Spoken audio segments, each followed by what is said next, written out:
President-elect Sara Duterte will take her oath before assuming office by the end of the month. Who among the invited will attend the ceremony? And a day of celebration for ARMY's world sensation K-pop group BTS marks its 9th anniversary, and one of the members just dropped a new song for the fans.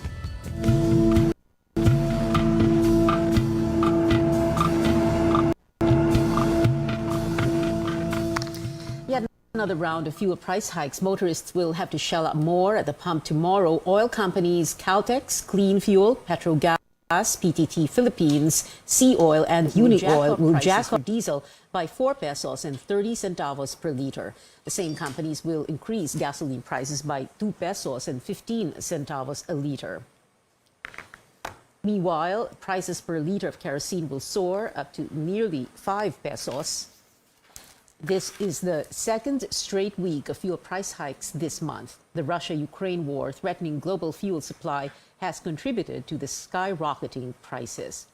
Well, aside from struggling to go to work, Filipinos are also bearing the brunt of rising fuel prices through the cost of goods. Business leaders warn this is now the bigger crisis facing the country. Melissa Lopez reports. It's a double whammy for consumers facing never-ending fuel price hikes. They will see another round of pump price increase beginning Tuesday. This means motorists are about to pay over 28 pesos more per liter of gasoline since the beginning of the year. It's plus 40 pesos per liter for diesel, once touted as the cheaper option for vehicles. But the impact doesn't end there. The Confederation of Truckers Association of the Philippines already hiked freight rates by up to 30% in March, and more increases may come soon. It's no longer a request. This is an appeal for us to survive. Anything that you have in the table, whether it is a food, whether it is a household things, nakarating yan sa inyo because of the truck. It's bad news for truck drivers as well. Around na 20% na maliliit. Yung maliliit kasi talagang tatamaan dyan eh. Nakauna-unahan. Yung malalaki, ang ginagawa nila sa biyahe, nag-aabono na sila. Nag-aabono na at hindi na kumikita para lang yung negosyo nila continuous. Siyempre, pag nagsara yung mga ating trucking, wala din trabaho yung mga driver, di ba? Even Presidential Advisor for Entrepreneurship Joey Concepcion says surging fuel prices is now the more pressing concern as COVID-19 infections have declined. He says it's time for government to give more attention to addressing the fuel crisis. The truckers group says it is negotiating with importers and traders for higher freight rates. Its president Maria Zapata admits many truckers have stopped operations. It's triple of the amount. But then we cannot request for a triple rate. Say, ang rate mo is 10,000 before. You cannot request for a 30,000 by this time. Of course, it will be rejected. Ano ba naman yung mag-increase sila ng piso per item kung ang item naman is volume items? Pag tumaas ang krudo, taas ang gulong, taas ang pyesa, taas ang maintenance, taas ang sweldo, taas pa ngayon ang premium ng PhilHealth. Zapata says they try to cut corners wherever possible. Truckers are writing to the next administration to provide shortcuts by keeping logistics costs low to recover lost income. Melissa Lopez, CNN Philippines. Transport officials working to speed up the rollout of the 1,000 peso fuel subsidy for tricycle drivers and operators. Our George Cahilas tells us more. These tricycle drivers from Santa Mesa, Manila face a daily ordeal of making sure they earn enough to make ends meet for their families. Student fares are their bread and butter, but passengers are few because of limited in-person classes. Their waiting time at the terminal is around an hour and a half to 2 hours. This means longer working time to earn at least 300 pesos per day. Tiis lang, antay lang kung kailan darating. Asahan na lang natin kung meron, di kung wala, ganun po talaga. With little income for the day, they also need to shell out more for expensive fuel. Magkano pong gasolina ngayon? Kakapagas ko lang, 81. They are looking to government to provide temporary relief through the fuel subsidy. But the Transportation Department says each tricycle driver or operator will just get 1,000 pesos. Compared to their jeepney driver counterparts who receive 6,500 pesos.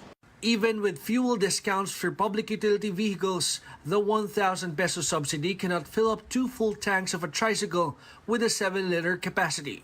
Nakalagay ho dun sa sulat po ng DILG sa amin is that 1,000 pesos po. Pero ito po ay depende ho sa natitirang budget ho, syempre, na naibigay ho sa kagawaran ng transportasyon through LTFRB. The Transportation Department has already received a list of over 600,000 tricycle drivers or operators who are qualified to receive the fuel subsidy. And it is already processing the paperwork so that the payout may begin. Asa po yun. Yung ano lang ho, yung government, syempre, meron hong pertinent documentary requirements ho yan, no, na hiningi sa atin ng landa. Ito po yung inaayos natin ngayon. The Interior Department explains each tricycle driver or operator will receive 1,000 pesos because the total subsidy is only 625 million pesos. George Cailes, CNN Philippines.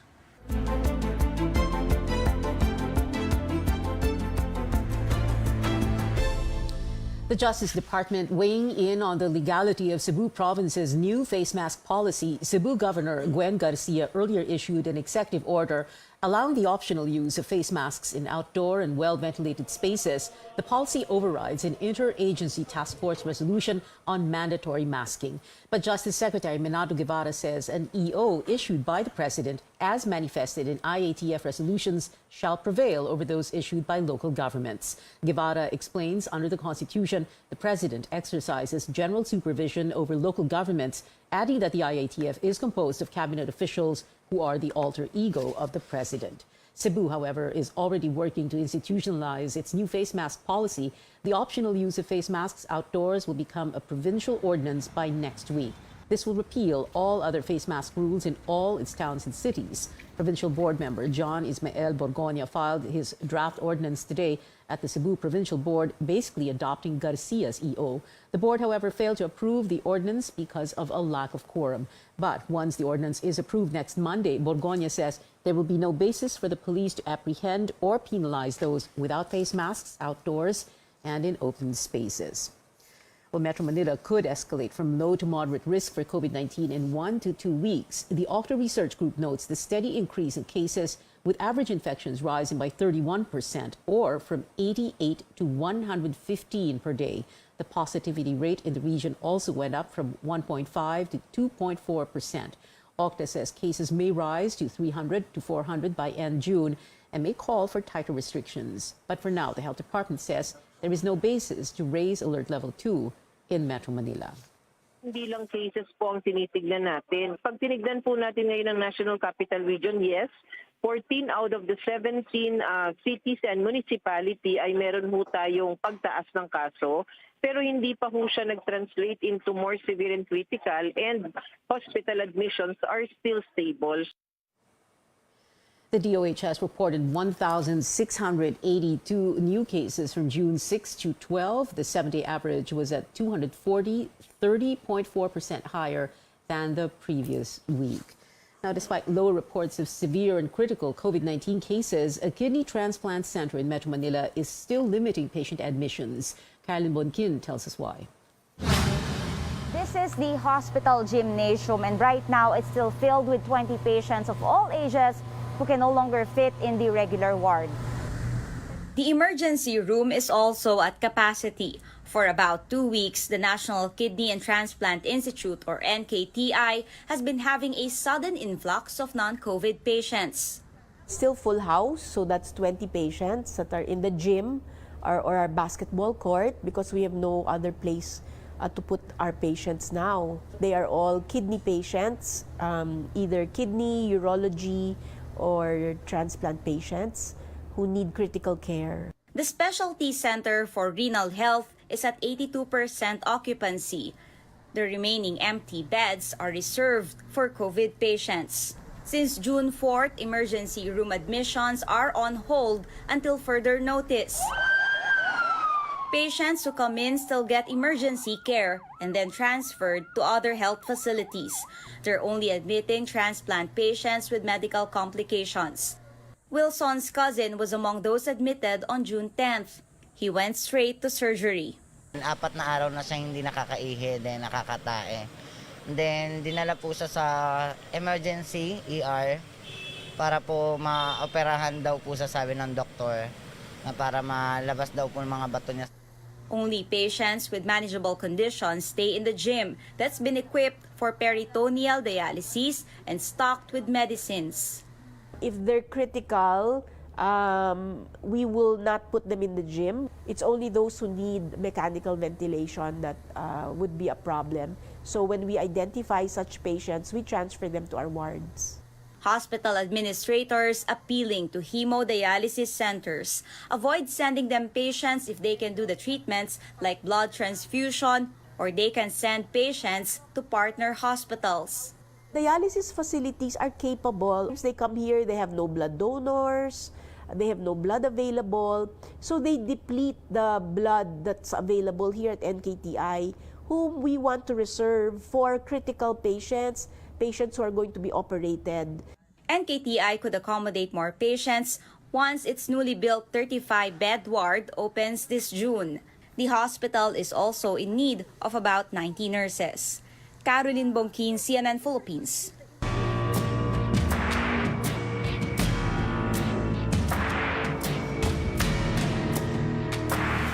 Over 300 people are still in evacuation centers in the town of Huban in Sorsogon after Mount Bulusan spewed ash again yesterday. The phreatic eruption took place at 3:37 a.m. State seismologists say the eruption lasted 18 minutes, but the plume was not visible in camera monitors. The latest eruption comes a week after Bulusan also spewed ash last June 5. Officials say most of the evacuees include the elderly and pregnant women. So far, the Regional Social Welfare Office says up to 11,300 people from the towns of Huban and Bulusan have been affected by the eruption. Agriculture authorities also pegged the damage at over 2.6 million pesos. FIVOC says it is monitoring 6 active vents of Mount Bulusan aside from the volcano's main crater. When we come back on Newsnight, more details have been revealed about Vice President-elect Sara Duterte's inauguration or oath-taking, including the presence or absence of some of the outgoing top officials. Plus, President Rodrigo Duterte weighs in on the country's relations with China amid disputes over the West Philippine Sea. Details after the break.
This is Newsnight on CNN Philippines. President Rodrigo Duterte says he hopes to visit the West Philippine Sea after his term ends to assert the country's sovereignty over the area amid China's territorial claims. But as Tristan Odalo tells us, Mr. Duterte is treading cautiously to avoid war.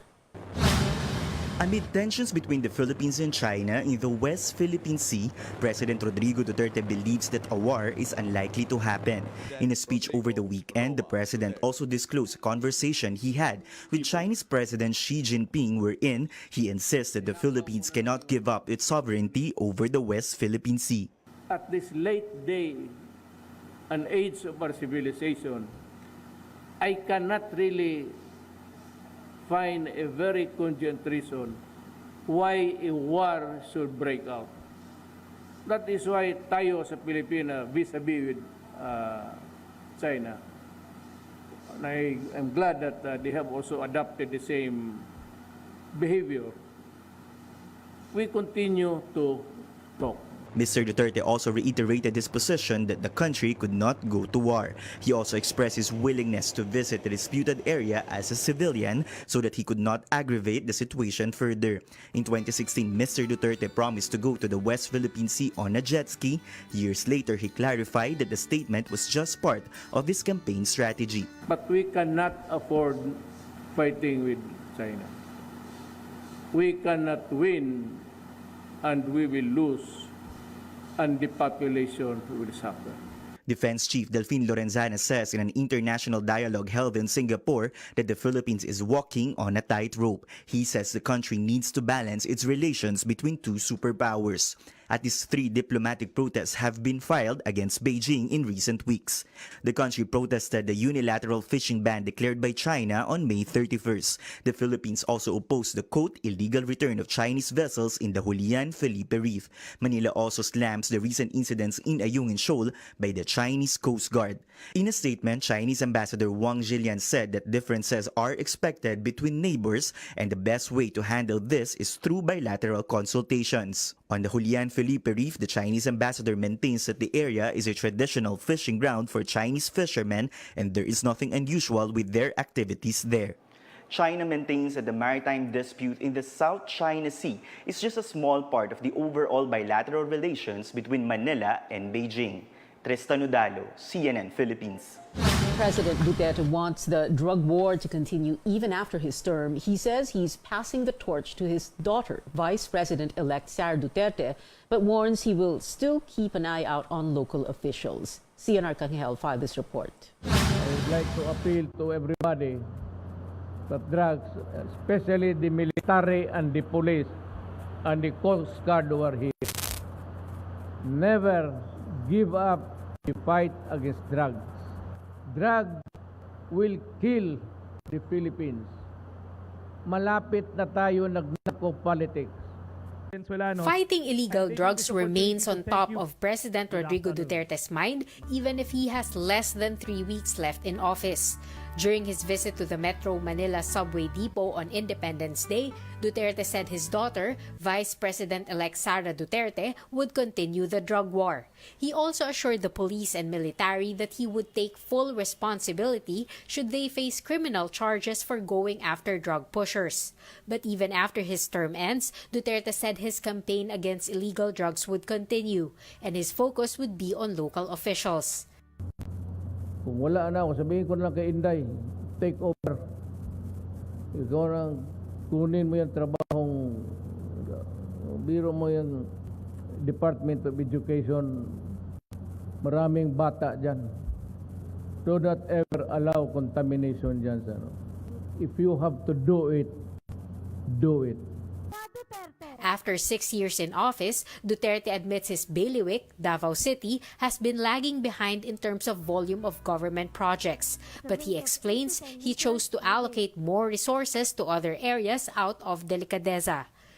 If by fortunate chance, mabigyan kami nitong bagong administration, then I would say na salamat because nahuli talaga kami. The outgoing administration assures the construction of the country's first subway will continue under the next president. The subway, which will connect Valenzuela to Pasay City, is expected to be partially operational by 2025. Cian Arcangel, CNN Philippines. More diplomats paid a courtesy call on President-elect Bongbong Marcos, among them Russian Ambassador Marat Pavlov, who said Moscow is ready to work with Manila to address its energy demand amid the war in Ukraine. As far as I understand, President-elect would like to continue his independent policy and to cooperate with the Russian Federation. The president of the Asian Development Bank, Masatsugu Asakawa, also visited Marcos. The ADB vowed to support Marcos's priority projects such as the Build program and other initiatives for agriculture and food security. Another envoy who met with Marcos was Egyptian Ambassador Ahmed Ibrahim. Ibrahim said Marcos will consider attending the United Nations Climate Change Conference in Egypt this November. Danish Ambassador Grete Eliassen said her conversation with Marcos focused mostly on green transition and sustainability. Marcos also welcomed Israeli Ambassador Ilan Flus today. Vice President-elect Sara Duterte will take her oath on Sunday, June 19th in her hometown, Davao City. Her spokesperson, Liloan Cebu Mayor Cristina Frasco, said outgoing President Duterte will grace his daughter's oath-taking, while outgoing Vice President Leni Robredo will not make it because of Naga City's Charter Day. Former President Gloria Macapagal Arroyo is among past top officials who will be present at the ceremony. No confirmation yet on President-elect Marcos's attendance. Catch our documentary Inday Sara, the Vice President, and a pre-oath-taking special with senior anchor Rico Hizon from 3 p.m. onwards on Sunday. We'll also bring you the oath-taking of the country's 15th Vice President live, only here on CNN Philippines. Authorities have revoked the driver's license of the SUV owner in the controversial hit-and-run case in Mandaluyong. He is now banned from driving any motor vehicle. The Land Transportation Office said this was not the first time the SUV owner committed a reckless driving violation, citing at least 3 previous cases. The police have challenged the driver to surrender. Ikaw, china-challenge kita, Mr. San Vicente. Ayaw mong sumurrender, tama. O isa lang sasabihin ko sa'yo, baka addict ka. Okay? O ba't ayaw mong sumurrender? Because no person in his right senses will do that. Nakabangga ka na nga ng tao, imbes na hintuan mo, lalo mo pang sinagasaan. The SUV owner again snubbed the second and final show cause order issued against him last week.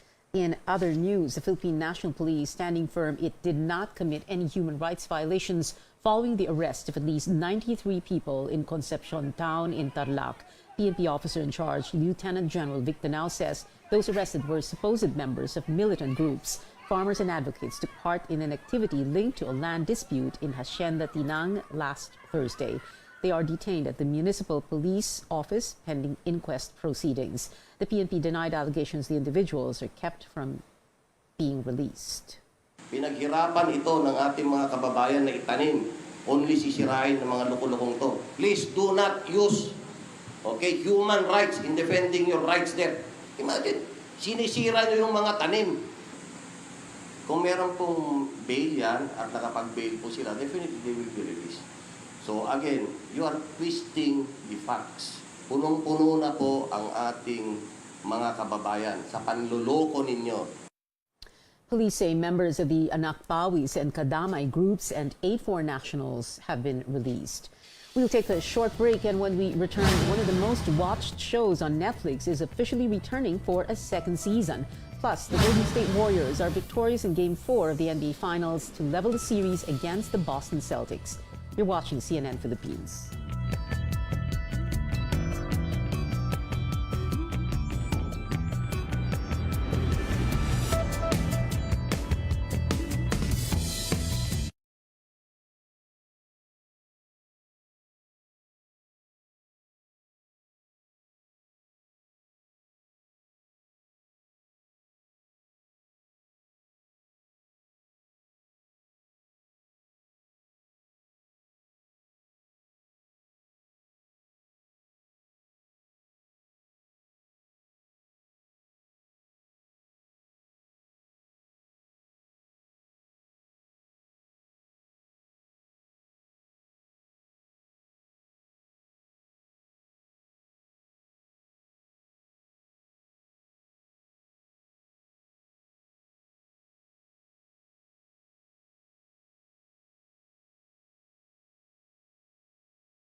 Welcome back. If you can't send yourself to the moon, why not let your name take the trip? NASA is issuing boarding passes for Artemis 1, the first unmanned flight test of the Space Launch System rocket and the Orion spacecraft. Those who sign up for a pass online will have their names included in the flash drive aboard the vehicle going to the moon.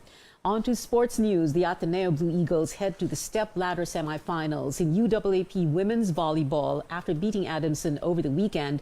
Ateneo joins NU, LaSalle, and UST in the Final Four. In tomorrow's semis opener, the Blue Eagles will face the Golden Tigresses 6:30 p.m. at the Mall of Asia Arena in Pasay. Ateneo head coach Oliver Almadro told CNN Philippine Sports Desk what the team is looking out for in the match. Well, first of all, UST are well rested. They had a day off because of kami nag-day off pa kami. But what matters is we are prepared physically, emotionally, and spiritually. Ang kailangan namin, we have to start it right and we have to end it right. Yun naman ang nangyayari sa amin for the past games. And the Golden State Warriors even the NBA Finals again with a 107-97 Game 4 triumph over the Boston Celtics Saturday. Steph Curry dropping a whopping 43 points for the Warriors. Action returns to Chase Center in California tomorrow at 9 a.m. Philippine time for the fifth match. Entertainment news now. It is official. Chart-topping Netflix series Squid Game is getting a season 2. In a letter to fans, director Wang Dong-hyuk confirmed the news and announced the return of characters like Gi-hon and the frontman, Chol Soo, the boyfriend of the infamous animatronic doll from season 1, is also set to make an appearance. Squid Game is Netflix's first Korean series to reach #1 in the U.S. Jungkook from BTS is marking the group's 9th anniversary by serenading armies with a song he composed himself. The vocalist released My You, a ballad dedicated to BTS fan base. The lyric video now has over 6 million views and counting.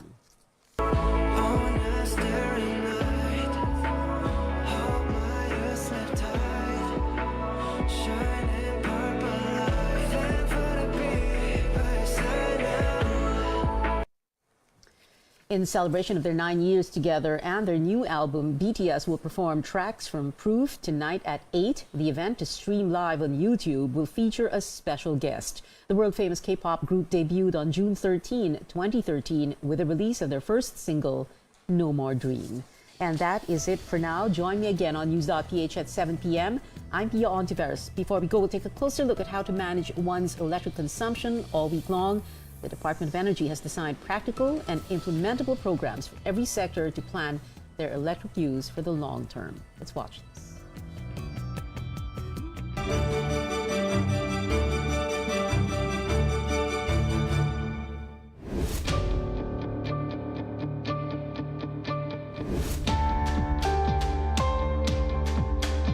Conserving energy is such a buzzword nowadays because you talk about sustainability, protecting the environment. When we conserve energy, we're able to extend its use and limit the deployment, for example, of conventional generating sources like coal-fired power plants. It also allows for renewable energy technologies in generation to meet our demand requirements. Renewable energy alone will not lead to a healthier and sustainable planet and environment. We need to also be mindful of how we consume, and that is where energy efficiency and conservation comes in. Republic Act number 11285 is the Energy Efficiency and Conservation Act. It was passed in 2019 with the aim of coming up with a energy efficient national way of life for every Filipino. Demand-side management is the process of shifting the load from peak to off-peak. In the Philippines, we have 3 grids. One is Luzon, the other is Visayas, and the third one is the Mindanao. Here in Luzon, the peak demand for electricity happens from 10 in the morning to 2 p.m. In the Visayas and Mindanao, that happens from 5 p.m. to 7 p.m., particularly on weekdays. What demand-side management seeks to provide is the shifting of the load from peak period to off-peak period. When we are able to manage the demand during this period, our existing portfolio of power generation is able to meet our demand. Hence, we do not require the need for peaking plants during that period. In the Mind Museum, we manage our power demand by intensive monitoring of our building operation and equipment, and also understanding our load profile. One of the energy-efficient technology present here in the Mind Museum is our 12-unit solar-assisted aircon. It uses less electricity than conventional air conditioning units, and it also uses environment-friendly refrigerant. For Bonifacio High Street, we make sure that our lights are energy efficient. We use LED lights, and we also set our timers so that in summertime, when there's more daylight, we use less energy to light up the place. Helping the environment and conserving our resources is really a very important issue right now. We have to set an example that this can be done, that we can give a world-class service to our customers and to our merchants while still giving value to our resources and to our environments. It's a misnomer that energy efficiency takes away from the convenience of our consuming public. It's more of making their use of energy more sustainable and more judicious.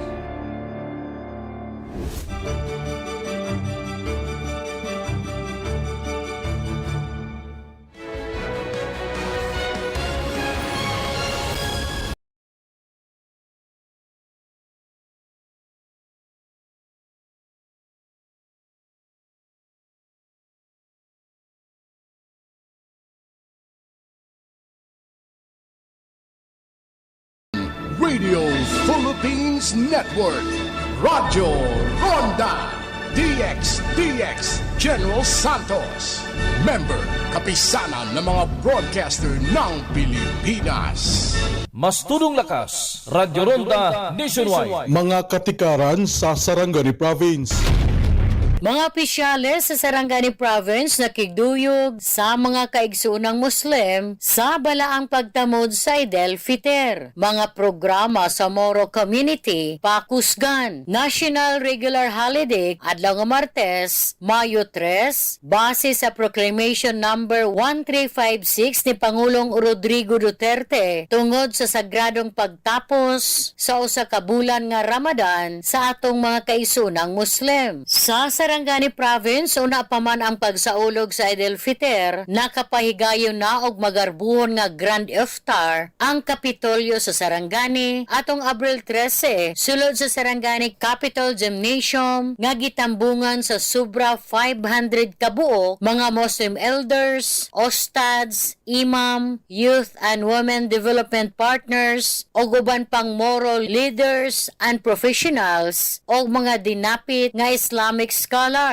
Iftar o pabuka, pinulungang Arabic nagpasabot nga breaking of the fast, pakigsalo sa panihapon, human sa usa ka adlaw nga pagpuasa. Nahimong face-to-face among Grand Iftar, alayon sa pagtuman sa personal safety protocols, human sa duha ka tuig nga pandemya. Giorganisa kini sa kanunay sa opisina ni Governor Steve Chongbian Solon sa iyang Kalinaw Unit, Governor's Commission on Moral Affairs o kinatibuk ang Sulong Kapayapaan Program o giduyugan permi nina Congressman Roel Pacquiao, Vice Governor Elmer de Peralta o mga board member sa pagsuporta ni Senador Manny Pacquiao. Niaging bulan sa Marso, giorganisa pod sa buhatan ni Governor Solon ang Provincial Madares Association General Assembly, gitambungan sa hapit 300 kabuok mga ostads o volunteers nga mo'y gatudlo sa mga madaris kon madrasa Arabic School sa entero Sarangani Province. Daghan na ang naproduce nga mga Islamic religious scholar sa mga madrasa sa Sarangani didto pa ni eskwela sa laing kanasuran. Napreserba ang sakto nga mga pagtulunan sa relihiyong Islam. Usa sa ligon nga Peace and Development Sector partners sa pamunuan ni Governor Solon, kauban ang mga mayures o barangay kapitanes mao gayud ang nagkahiusa og solido nga puwersa sa Muslim community sa probinsya sa Sarangani gawa sa hutong sa mga lumad o Kristiyano. Hinungdan nga tuloy-tuloy ra ang kalinaw, kahapsay o kalambuan. Walay hunong og anaa ang pantay nga pagtratar sa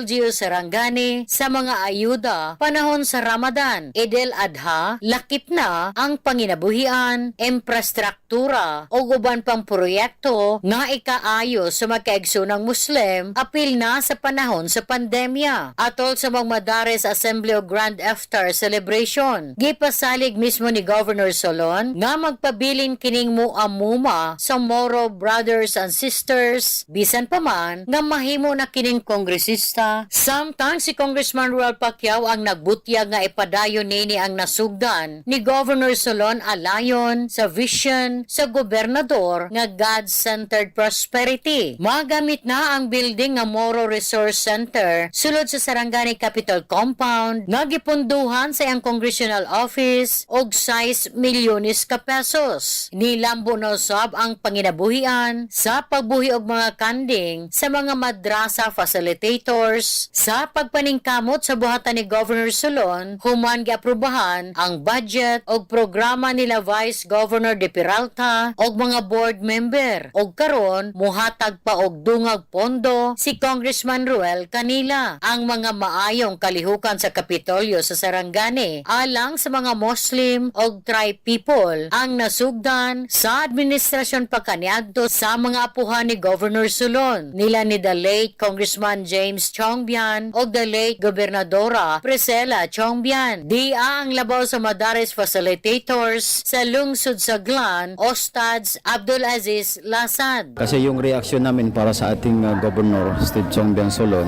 nandoon palagi yung paghanga sa ating butihing gobernador kasi malaking bagay na yung pagpapanatili niya sa pagsuporta sa Madares Sarangani. Hindi lamang sa madrasa yung iniisip niya, kundi sa community na. Mga katikaran sa Sarangani Province.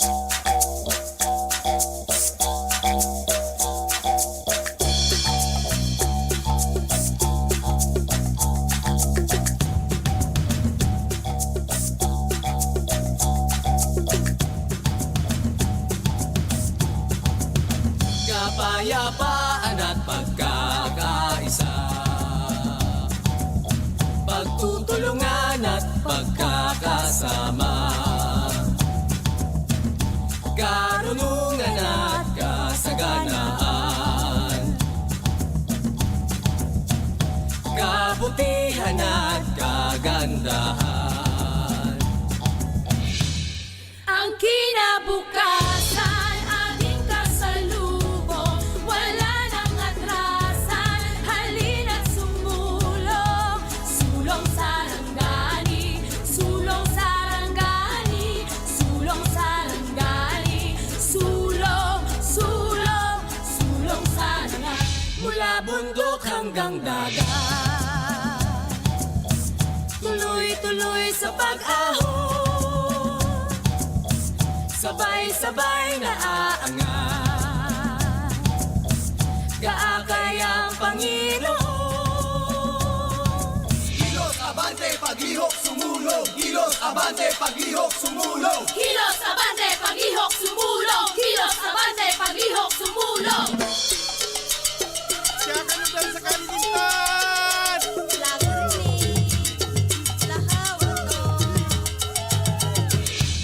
Ang kinabukasan ating kasalubong, wala nang atrasan, halina't sumulong. Sulong Sarangani, sulong Sarangani, sulong Sarangani, sulong, sulong, sulong Sarangani. Radio Philippines Network. Radio Philippines Network. DX General Santos. DX General Santos. Una sa balita. Una sa balita. Musika o kalingawan. Mas tulong pinalakas. Radyo.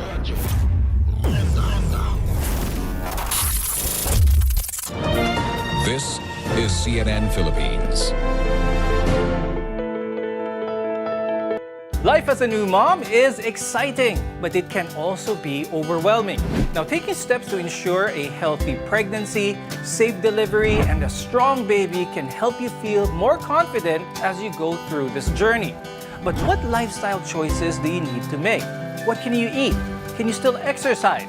From pregnancy to your baby's first days, we'll answer your most asked questions about motherhood. I'm Dr. Freddy Gomez, and welcome to MedTalk Health Talk on CNN Philippines.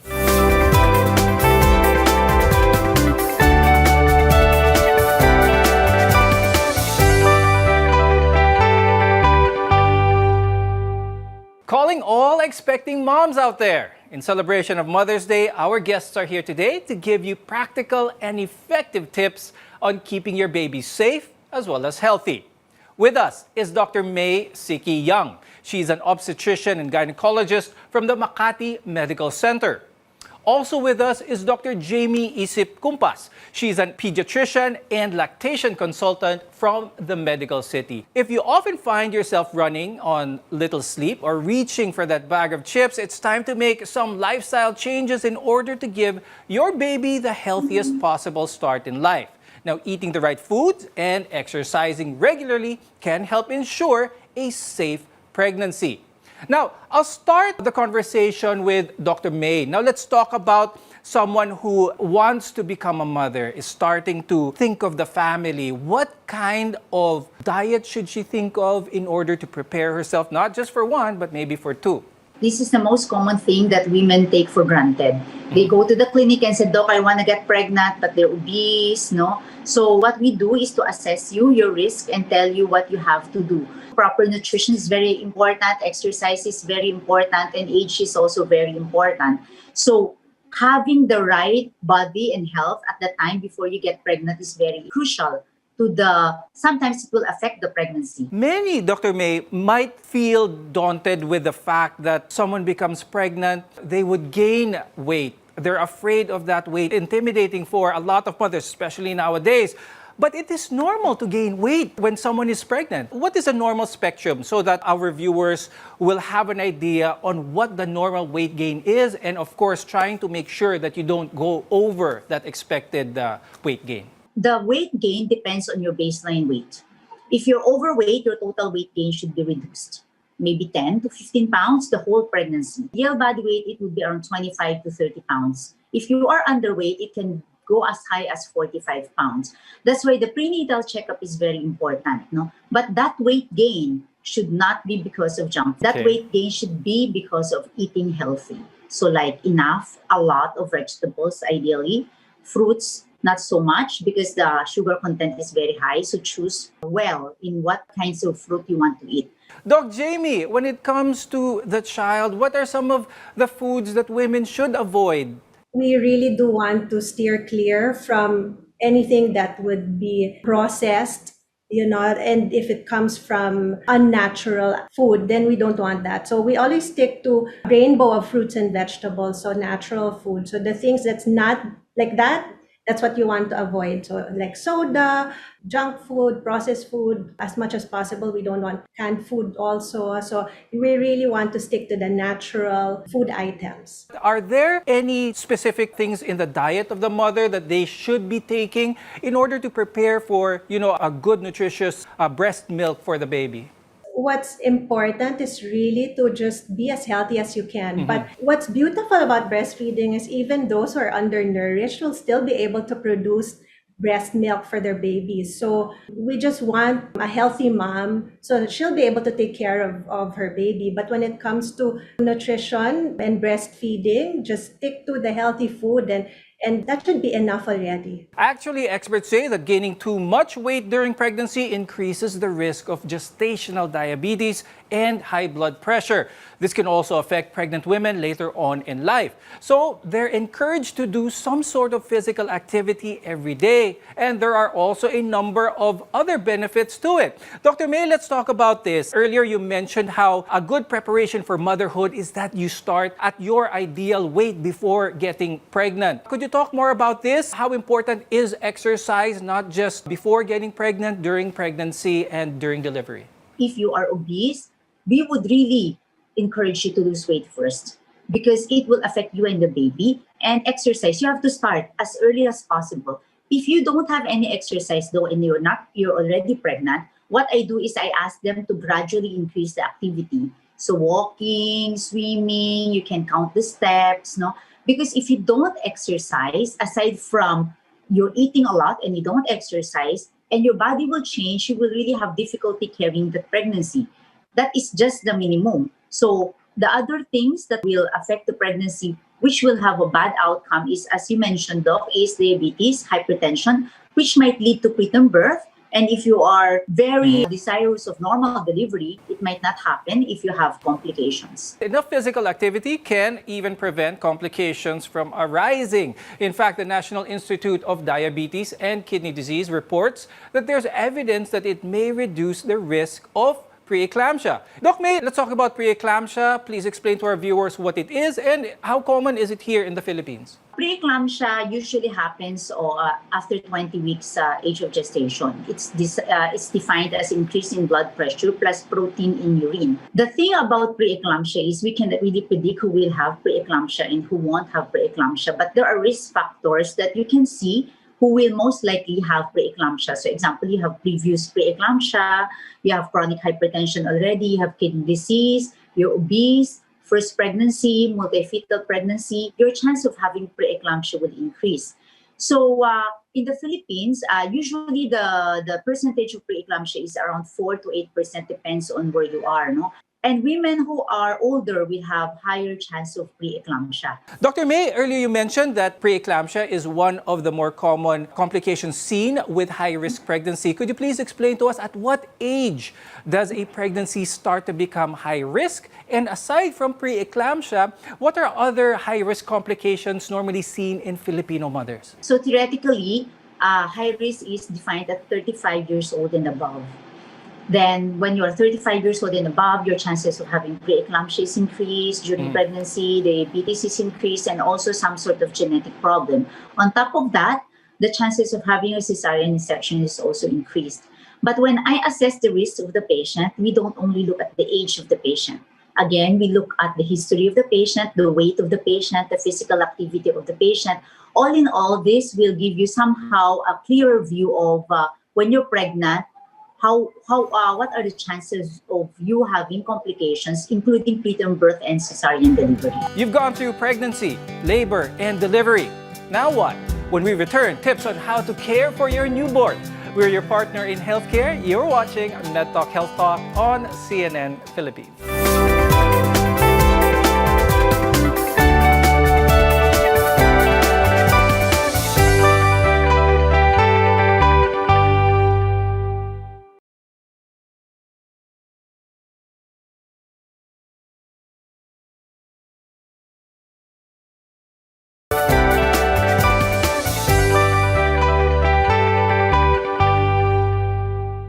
After 9 long months, you're ready to go home and begin your life with your new baby. Now, while caring for a newborn can be challenging, it does become a little easier with the right guidance. Today, what you need to know when you step out of the hospital. I'm Dr. Freddy Gomez, and welcome back to MedTalk Health Talk on CNN Philippines. Many first-time parents may feel overwhelmed. If you're one of them, don't be alarmed. It's completely normal. We're here to help guide you through this process. Now, let's discuss some of the basics. Dr. Jamie, starting with what are tips when handling a newborn, carrying an infant for the first time can often be nerve-wracking, especially maybe for the father. You also have to give yourself some time to practice, no?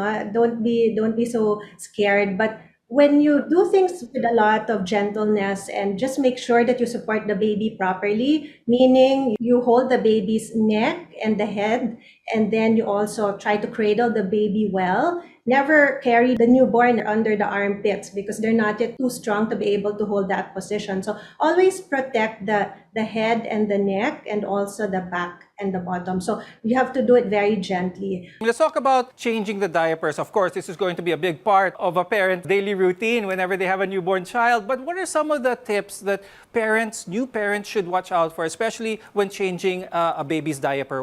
Actually, just make sure you have a lot in stock because especially newborns, we expect them to have these diaper changes, maybe 6 to 10, almost 12 times a day. So we want to make sure that whenever you're cleaning, you use cotton balls with some lukewarm water, and always wipe towards the buttocks or towards the anus, so that you don't cause any kind of infection. So make sure that when you use the cotton ball and you're wiping away, you throw that and dispose that right after you use it, and then just get a new one. So we want to be able to also change as often as needed so that you can prevent diaper rash, because when the stool is in the diaper and we don't get to change it right away, then that is when since the baby's skin is quite sensitive, that is when they can have diaper rash. Now, another common concern among first-time moms is feeding. Now, there's a lot of information out there on whether you should breastfeed or formula feed, for how long and how often to do so. Dr. Jamie, let's talk about the benefits first of breastfeeding. The baby's immunity is not well developed yet when they're born. So the mom is able to protect that child by passing on some antibodies through the breast milk. And we've also seen that there's some babies who have lower risk of asthma, allergies, even certain kinds of cancers like leukemias whenever they are breastfed. So we also know that there are also beneficial effects to the mom who is able to breastfeed, such as a decrease in their ovarian and breast cancer risk, even for type 2 diabetes. There are so many benefits to breastfeeding, but we'd like to point out that not all women can breastfeed. Others need to supplement this with formula. So moms, please don't be so hard on yourself if you need to do so. There's nothing really wrong with that. Dr. Jamie, let's talk about moms who have difficulty or who cannot breastfeed for one reason or another and they need to use formula. Are there any advice moms who are using formula? Is it the same schedule as breastfeeding? It is quite different, no? There's a very small percentage of moms who are not able to breastfeed. So they really also do need to get some kind of support. So whenever babies are breastfed, usually they don't follow a certain schedule. A lot of babies feed in clusters, like every hour for 3-4 straight hours, and then sleep a bit longer. But generally, you do want to feed that baby around 8 to 12 times in 24 hours. So that's for a breastfed baby. For those who aren't breastfeeding, usually you still follow the 8 to 10 times, and you can be a little bit more scheduled when it comes to that. So it's generally every 2 to 3 hours. Around the clock. Now, before we go to break, Dr. May, immediately after giving birth, there are some mothers who experience a phenomenon of having some form of depression. They call it maybe the baby blues. Is this something that can be prevented? Is this something that is common? So postpartum blues is actually very common, no? So sometimes after you give birth, you get overwhelmed with everything, especially for first-time moms. They have to breastfeed, they have to recover, a lot of things, they still have to run the household. So again, the husband is very important. One thing that we obstetrician can do is to warn the patient to sleep well, to eat well before you give birth so that you have enough energy. Usually postpartum blues are just temporary, you know. You have to feed the baby every 3 hours, more or less. It's round the clock. You don't get to sleep for 8 hours. So that pagod, no, plus breastfeeding, plus recovery can really cause postpartum blues. So the support of the husband is very important. If you have other support system like nannies or grandparents, it would help a lot. But usually postpartum blues is temporary. In case you feel worse, usually we have a follow-up after delivery. Please mention it to your obstetrician because we can assess you, we can help you, and we can refer you to a proper doctor for assessment if we suspect that you're having postpartum depression. Now, sometimes through no fault of your own, your baby might get sick. It's vital to know what to watch out for and how best to help him or her. When we return, the most common illnesses among babies and basic first aid for parents. Your health is our mission here on MedTalk Health Talk. You're watching CNN Philippines.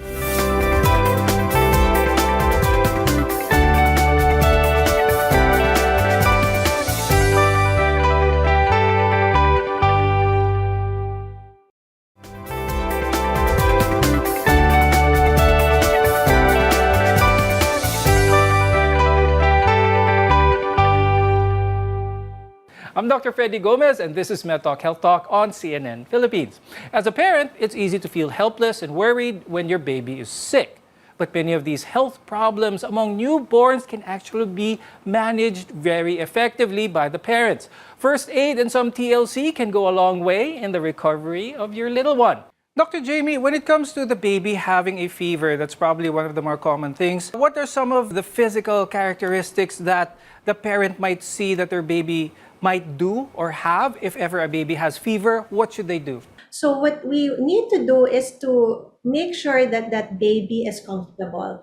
And sometimes it's really about changing the temperature of the room, or what you'll notice with babies is they get very clingy, especially to their moms, because they want to breastfeed as often as possible because it gives them a lot of relaxation. Also, it gives them a lot of comfort. So those are just some of the things that you do. Dr. May, earlier we've been talking about how important the support system is, how important the role of the father is, especially whenever there's a newborn baby. The dynamic is very important here. For the men out there, for the fathers out there who have no idea how much involved they should be, give some concrete examples on how much support a father must be in, especially when there's a new baby. The husband should always understand that raising a child, especially babies, newborn babies, is not solely the role of the mother. So they can help by changing the diaper, let the mom sleep, or sterilize the bottles if they're using formula milk. Let the mom rest in between, and they should also wake up because the mom is also recovering. They should also understand that the mom is going through a lot of changes. So just be there.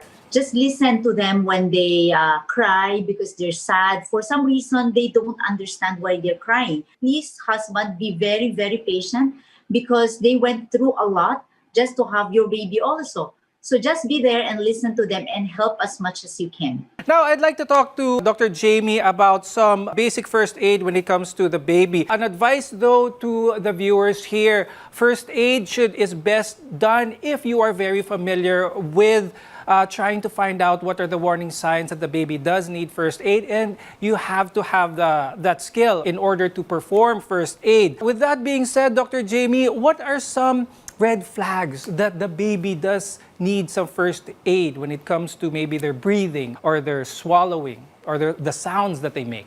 Actually, if you're taking care of your baby right on a daily basis, you're very familiar with how your baby is acting, the usual sounds that your baby is making. So anything that deviates from that, then you start to monitor and check. If it's something acutely, like if, for example, your baby is suddenly choking on something, then you will notice that there's some children who will actually turn blue right away if it's very quick with this choking episode, but there are some times wherein it's not a complete obstruction and they can make these like very high-pitched breathing sounds. One thing that I also want to point out is that many of these accidents are actually something that can be prevented. So you want to make sure that you child-proof your home quite well so that we can prevent them. So if babies are in that stage where they're putting things in their mouth, so you want to make sure that the whole area where they're at don't have small items that can be choking hazards. Also, if they start crawling already, you want to make sure that you're closing all of these plugs, sockets, so that they don't get into these accidents. So a lot of these moments are really preventable. Before we go, Dr. May, do you have any tips, advice for the viewers out there, especially those who are thinking of having a family for the first time? For me, pregnancy and giving birth is really something very beautiful as long as you are ready and you are also ready to the changes that you have. And please talk to your husband because this is a journey the two of you should go through, and always have a checkup. Please have a regular prenatal checkup. And Dr. Jamie, before we go, any advice from you? For me, I think what would really help a lot of new parents would be to take classes prior to giving birth and prior to taking care of the newborn. Aside from gaining knowledge, it also gives you a little bit more confidence and you feel that you're ready to take care of the newborn. But of course, give yourself some time to get used to being new parents and enjoy the journey. It really goes by so fast. From the first week of your pregnancy to time with your newborn, newborn, remember, moms, to always care for yourself. A healthy you means a healthy baby. Thank you very much, Dr. May Siki Young and Dr. Jamie Isip Kumpas, for being with us today. We appreciate your time and your insights. I'm Dr. Freddy Gomez, and we'll see you again next time on Med Talk Health Talk.